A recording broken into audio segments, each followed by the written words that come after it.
Think working out has to be hard? Well, think again.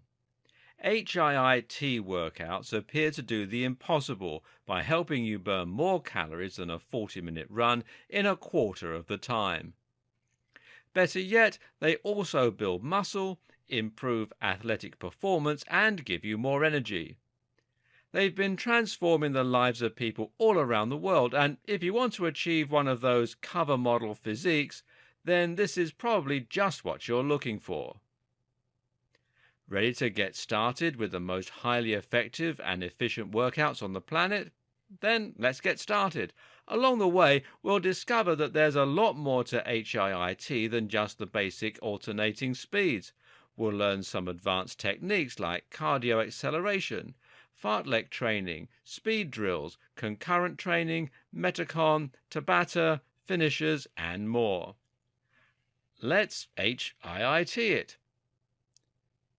If you want to build muscle, you need to cause muscle damage and metabolic stress. By lifting weights, you can cause a build-up of damage, and this will provide precisely the stimulation you need to trigger muscle growth during rest.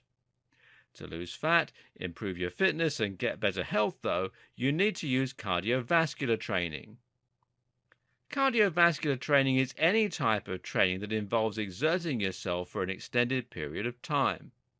Very often this will mean running long distances, with jogging perhaps being the most popular form of cardio training.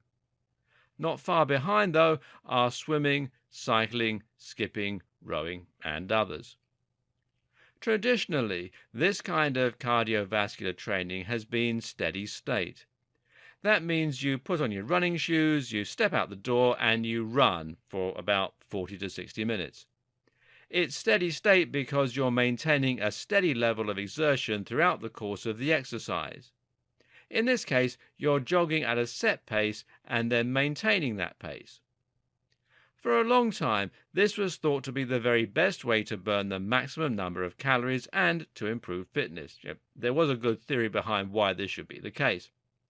Specifically, it was thought that there was an optimal fat burning zone and that this could be found at roughly 70% of your maximum heart rate. This makes sense in theory, seeing as faster than 70% of your MHR will put you past your anaerobic threshold.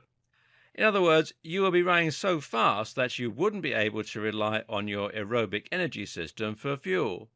You simply couldn't burn fat quickly enough, and so you will be forced to rely on energy stored in your muscles as ATP and glycogen. It would appear to make sense then that running at 70% of your MHR and maintaining the maximum pace at which the body burns fat should result in the maximum weight loss. But this isn't what modern research has found. HIIT stands for High Intensity Interval Training, and it completely turns this concept on its head.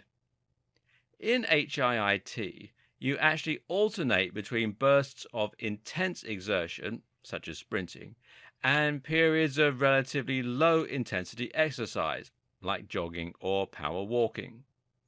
This way, you are switching from your anaerobic energy system to your aerobic system and back, switching between burning energy stored in your blood and muscles and energy stored as fat.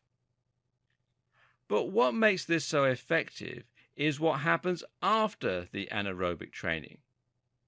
When you exert yourself maximally by sprinting or exercising otherwise at 100%, you can deplete any energy that might have been available from sources other than fat. This means your body can only burn fat for energy. There's no other option remaining. Thus, you will then burn even more fat during the aerobic portions of the exercise. And when you finish and go home, you will continue to burn fat stores because you'll be low on stored glycogen. This is what some people refer to as the afterburn effect, and it means that after an intensive session of HIIT, you can continue to burn more calories for the entire remainder of the day.